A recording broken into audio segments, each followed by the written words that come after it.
From the people who brought you the fantasy about the despicable video that caused the Benghazi massacre, who used the IRS as a weapon to go after their political enemies, the ones who chip away at our First, Second, and Fourth Amendment rights, only to turn around and trumpet their right to hide behind the Fifth Amendment.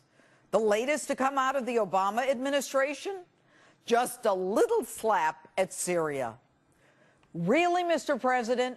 Now you want the American people, after all they've been through, to take you at your word and blindly follow you into yet another Middle East conflict? Hello and welcome to Justice. I'm Judge Jeanine Pirro. Thanks for being with us tonight. This week, the Obama administration seeks congressional approval to strike Syria. The narrative?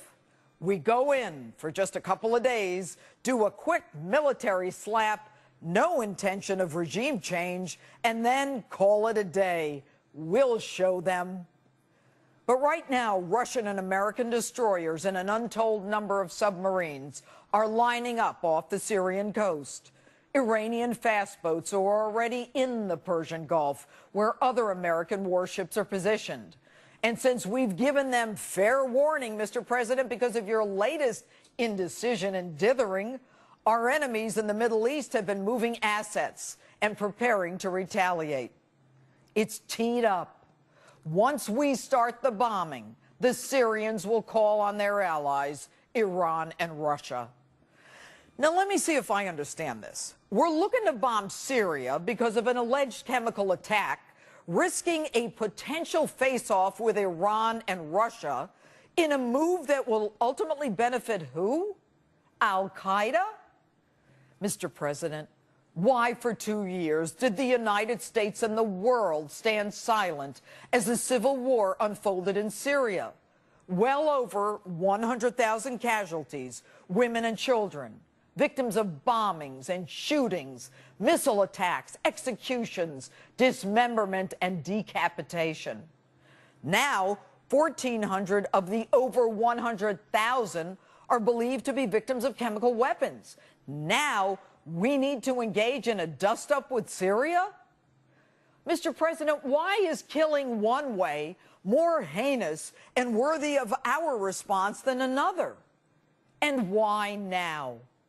And what about Israel? We know you don't like Bibi, but hell, don't you have an obligation to not put our allies in harm's way? And your reason? I didn't set a red line. The world set a red line. Congress set a red line when it ratified that treaty. My credibility is not on the line. The international community's credibility is on the line. That's just not true. It's another one of your false narratives. A red line for us is we start seeing a whole bunch of chemical weapons moving around or being utilized. That would change my calculus. That would change my equation. A lie is a lie is a lie. You said it, the world heard it, and the world heard you say it. Syria heard you say it, and they gave you no mind, and they did it anyway. And by the way, if you didn't draw a red line, why are we going in? No one respects us. No one fears us. You've done this to us. Why draw red lines when everyone knows that your red lines are nothing more than green lights over and over again? But I got to give you one. You're right. Your credibility is not on the line. With all due respect, Mr. President, you have no credibility. To be credible, one must be clear and constant. Your actions must be swift and certain. You lost credibility when you left Americans on that rooftop in Benghazi, but fired up Air Force One to go to your Las Vegas fundraiser. That was a clear signal to the world that it's open season on Americans, even including an ambassador. And by the way, whatever happened to, we're going to bring them to justice? It's been a year. Where's the justice? And now you want to hide behind Congress so you can blame them for your inaction, or you say maybe you'll go in anyway. What's that all about? It's amateur hour in Washington. American lives weigh in the balance. We are a war-weary nation. Even you admit that. We are tired of spilling the blood of young American men and women in a part of the world that despises us. And to add insult to injury, you don't even take care of the vets when they come home. Many of them with fewer body parts and certainly more demons than when they left. And if you're so dead set against the killing of children that you are willing to send us into yet another conflict, will you guarantee that the 1,000-pound Tomahawk missiles that you will heap on Syria won't kill children? Or are they simply your collateral damage? Will the murders of those children be less significant than those we go to avenge? Tell us, what is the American strategic interest? What is the end game? Did you think this one out? Or is politics so much a part of your calculus that it's all about you? A shot across the bow to hold Assad accountable? Degrade his capacity to carry out future attacks? Deter this behavior in the future? Do you really believe, after this man killed over 100,000 people, that he's afraid of you? And since you don't intend to take Assad out and expect him to weather this, you make the United States look even weaker. Little Syria survives an attack by the most militarily powerful country in the world. Well, at least we were until you showed up. And whose side are we on anyway? Take a look at this. These are the Syrian rebels whose side you want to take. They are killing young men, execution style.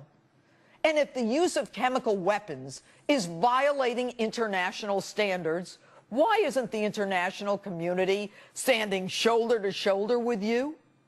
The Brits, for the first time since 1782, have refused a request for military action by their prime minister. NATO has rejected your call. The European Union has rejected your call. The UN, of course, is still investigating. And the Italians?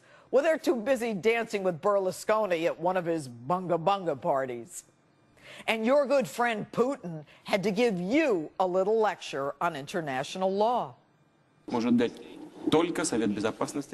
the UN Security Council could sanction the use of force against a sovereign state. Any other pretext or method which might be used to justify the use of force against a sovereign state is inadmissible and can only be interpreted as an aggression. You don't poke a stick in the eye of the tiger and expect the tiger to not react.